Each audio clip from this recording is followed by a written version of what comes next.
Hello friends, how are you all? Hope you all are fine and safe. Welcome to the online classes of Green Valley International School, grade 4th, subject Hindi. Lesson number 11 बकरी और भेड़िया. आज हम पढ़ने वाले हैं lesson number 11. आओ हम पढ़ते हैं लेसन नंबर 11. लेसन नंबर 11 बकरी और भेड़िया वो एक है लोक कथा है. लोक कथा ये अत्यंत प्राचीन समय से चली आ रही है. हर स्थान की अपनी विशेष लोक कथाएं होती है. प्रस्तुत पाठ भी उसी श्रेणी में आता है. बकरी सदैव एक सीधी सी निरोसी प्राणी के रूप में चित्रित की जाती है, जबकि भेड़िया एक खुखार पशु के रूप में जो बकरी जैसे प्राणियों को मारकर अपना भोजन पाता है. यह कहानी एक ऐसी बकरी की कथा है जो अपने बच्चों की रक्षार्थ बहुत सजग है. उसके बाद भी भेड़िया उसके बच्चों पर घात लगा लेता है. बकरी हार नहीं मानती और स्वयं को हर प्रकार से तैयार करके भेड़िए पर आक्रमण करती है और उसका पेट चीरकर अपने बच्चों को सुरक्षित निकाल लेती है. बकरी ने भेड़िए से अपने चारों बच्चों की रक्षा कैसे की, आओ इस काल्पनिक लोक कथा को हम पढ़ने जा रहे हैं. आओ हम पढ़ते हैं.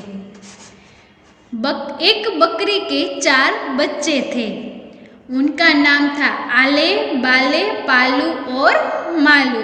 वह रोज घास चरने के लिए जंगल में चली जाती थी. शाम होते ही वह जंगल से वापस आ जाती थी. उसने जंगल के पास ही एक छोटा सा घर बनाया हुआ था. घर लौटकर वह बड़े प्रेम से अपने बच्चों को दूध पिलाती थी, फिर आराम से बच्चों के साथ सो जाती थी.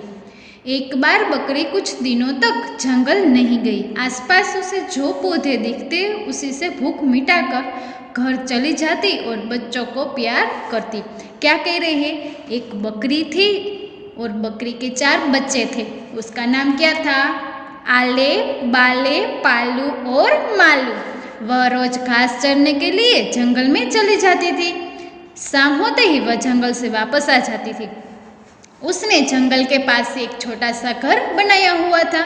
घर लौटकर वह बड़े प्रेम से अपने बच्चों को दूध पिलाती थी, फिर आराम से बच्चों के साथ सो जाती थी. एक बार बकरी कुछ दिनों तक जंगल नहीं गई. आसपास उसे जो पौधे दिखते थे उसे से ही वो भूख मिटाकर घर चली जाती थी और बच्चों को प्यार करती. हम इस चित्र में देख रहे हैं. एक दिन उसने देखा कि अब आसपास और कुछ भी नहीं बचा है. अब तो फिर से जंगल में ही जाना पड़ेगा. क्या कह रही है बकरी? एक दिन उसने देखा कि अब तो कुछ नहीं बचा है, अब मुझे जंगल जाना पड़ेगा. क्या करे? उसने सोचा एक भेड़िया आसपास घूमता रहता है, वह तो बच्चों को नहीं छोड़ेगा. बच्चों की रक्षा कैसे करे? बकरी बहुत चिंतित थी. क्या कह रही थी कि एक बार, चिंतित का मतलब क्या होता है? परेशान. तो उसने सोचा कि एक भेड़िया आसपास घूमता रहता है, वो बच्चों को तो नहीं छोड़ेगा. वो मैं बच्चों की कैसे रक्षा करूं? बकरी तो बहुत परेशान रहती थी. बहुत सोचकर उसने एक दरवाजा बनाया और बच्चों से कहा, आले, बाले, पालू और मालू, ये दरवाजा बिल्कुल न खोलना. जब मैं आऊँ आवाज दूँ तभी ये दरवाजा खोलना. सबसे सिर हिलाया और कहा, हम दरवाजा न खोले जब तक आप हमसे न बोले. क्या किया? बकरी ने अचानक विचार सूझा. उसने दरवाजा बनाया और बच्चों से कहा, आले, बाले, पालू और मालू, ये दरवाजा बिल्कुल न खोलना. जब मैं आऊँ और मैं आवाज़ दूँ तब ये दरवाजा खोलना. और सबने सिर हिलाया और कहा, हम दरवाजा नहीं खोलेंगे जब तक आप हमसे न बोले. बकरी अब निश्चित होकर जंगल में चरने के लिए जाने लगी. शाम को वापस आई और आवाज़ दी, आले दरवाज़ा खोलो, बाले दरवाज़ा खोलो, पालू दरवाज़ा खोलो, मालू दरवाज़ा खोलो. बच्चे दौड़कर दरवाज़ा खोल देते और माँ से लिपट जाते. वह भेड़िया तो आसपास घूमता ही रहता था। एक दिन उसने एक पेड़ के पीछे खड़े होकर सब कुछ सुन लिया। उसने मन में सोचा, तो ये बात है, बकरी जब बुलाती है तभी बच्चे दरवाजे खोलते हैं। तो भेड़िया ने क्या सोचा, एक दिन भेड़िए के पेट में चूहे कूद रहे थे। बकरी जब जंगल चली गई तो भेड़िए ने इधर उधर देखा और फिर पहुंच गया बकरी के घर के सामने और फिर आवाज लगाई, आले दरवाजा खोलो, बाले दरवाजा खोलो, पालू दरवाजा खोलो, मालू दरवाजा खोलो। तो क्या किया, एक दिन भेड़िए ने पेट में बहुत भूख लगी थी। पेट में चूहे कूदना है, इसका मतलब बहुत भूख लगना। बकरी जब जंगल में चली गई तो भेड़िए ने इधर उधर देखा और वहाँ पे पहुँच गया जहाँ पे बकरी के बच्चे रहते थे। उसने वहाँ पे दरवाज़ा बनाया था, वहाँ पे उसने आवाज़ लगाई भेड़िया ने, आले दरवाज़ा खोलो, बाले दरवाज़ा खोलो, पालू दरवाज़ा खोलो, मालू दरवाज़ा खोलो। आले, बाले, पालू और मालू ने एक दूसरे की ओर देखा और कहा, माँ आज इतनी जल्दी कैसे लौट आई? फिर भी अपने नाम सुनकर उन्होंने दरवाज़ा खोल दिया। भेड़िए को देखकर बच्चों की खुशी गायब हो गई। भेड़िए ने एक एक करके चारों को पकड़ा और खा लिया। क्या किया, सब बच्चे एक दूसरे को देखा और बोला, माँ आज इतनी जल्दी कैसे लौट आई? फिर भी उन्होंने तो नाम लिया, आले, बाले, पालू और मालू। तो बच्चों ने तो ऐसा लगा हमारी माँ आई, इसलिए उसने दरवाज़ा खोल दिया। भेड़िए को देखकर बच्चों की खुशी गायब हो गई। भेड़िए ने एक एक करके चारों ओर को पकड़कर खा लिया। शाम को जब बकरी पहुंची तो उसने दूर से ही देखा कि दरवाज़ा खुला है।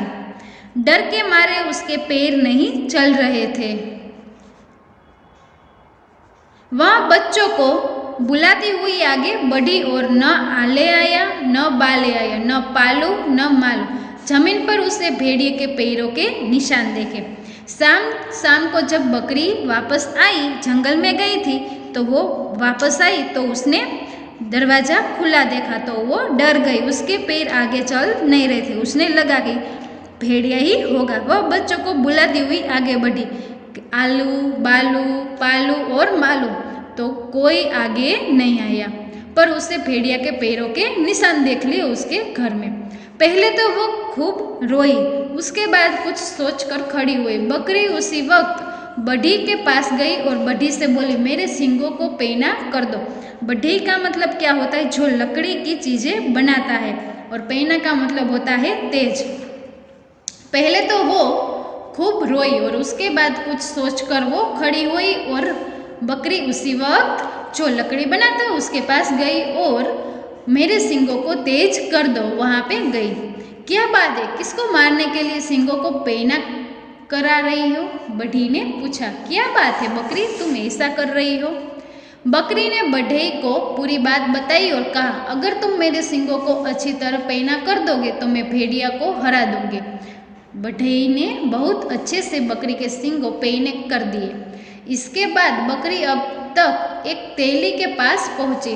तेली को सारी बात बताकर बकरी ने कहा, मेरे सींगों पर तेल लगा दो और उसे चिकना कर दो।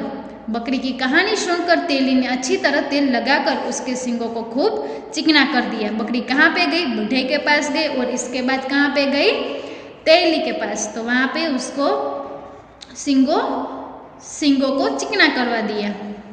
अब बकरी तैयार थी। वह उसी वक्त जंगल की ओर गई और भेड़ियों को ढूंढने लगी। उसने सोचा, कहाँ गया है भेड़िया, जल्दी उसे ढूंढना होगा, मेरे बच्चे उसके पेट में बंद हुए। अंधेरे में न जाने नन्हे बच्चे को कितनी तकलीफ हो रही होगी। बकरी ने क्या क्या सोचा, वो कहने लगी। भेड़िया जल्दी से उसे ढूंढने लगी कि मेरे बच्चे उसके पेट में बंद है और अंधेरे में न जाने नन्हे बच्चे को कितनी तकलीफ हो रही होगी। बहुत ढूंढने के बाद बकरी को भेड़िया मिल गया। भेड़िए का पेट बहुत मोटा हो गया था। आले, बाले, पालू, मालू सब उसके भीतर थे, उसके अंदर थे। बकरी ने कहा, मेरे बच्चों को लौटा दो। भेड़ियों ने कहा, तेरे बच्चे को मैंने खा लिया है, अब मैं तुझे भी खाऊंगा। तू कहाँ यहाँ मरने के लिए आई है? बकरी ने क्या कहा? मेरे बच्चे को लौटा दो। तो भेड़िए ने क्या कहा? तेरे बच्चे को मैंने खा लिया है, अब मैं तुझे भी खाऊंगा। बकरी ने कह रही है। भेड़िए ने क्या किया कि तू क्या यहाँ मरने के लिए आई है? बकरी को बहुत गुस्सा आया, वह बहुत तेजी से आगे बढ़ी और भेड़िए के पेट में अपने सींग को घुसा दिया। भेड़िए का पेट फट गया और आले बाले पालू और मारू पेट से बाहर निकल आई। बकरी खुशी से चारों बच्चों को लेकर घर लौट आई। तब से रोज सुबह जाने से पहले बकरी उन चारों को धीरे से बताकर जाती कि वह कितनी बार दरवाज़ा खोलने के लिए कहेगी और कितनी बच्चे भी जब तक दरवाज़ा नहीं खोलते तब तक बकरी सुबह बताए अनुसार दरवाज़ा खोलने के लिए नहीं कहती। क्या कह रही? बकरी ने दूसरा आइडिया लगा दिया। उन चारों को धीरे से बताकर जाती कि वह कितनी बार दरवाज़ा खोलने के लिए कहेगी और बच्चे भी तब तक दरवाज़ा नहीं खोलेंगे जब तक बकरी सुबह बताए अनुसार दरवाज़ा खोलने के लिए नहीं कहती है। इस कहानी से हमें ये शिक्षा मिलती है कि शत्रु कितना ही बलवान क्यों न हो, उसे बुद्धि बल से हराया जा सकता है। तो हमें भी इस कहानी से सीख मिलती है। देखते हैं, यह पाठ इस अवधारणा पर आधारित है कि एक माँ अपनी संतान की रक्षा के लिए कितने भी स्तर के खतरों का सामना कर सकती है। वह अत्यंत कठिन परिस्थितियों से भी जूझ सकती है। संतान एवं माँ के बीच का प्रेम वर्णनातीत होता है, जिसे शब्दों में व्यक्त नहीं किया जा सकता है। एक बकरी जैसी निरीह प्राणी भी एक भेड़िए जैसे खूंखार जानवर को अपनी संतान के प्रति प्रेम के बल पर ही मार गिराती है। तो बच्चों, हम आगे उसका अभ्यास देखेंगे। Thank you.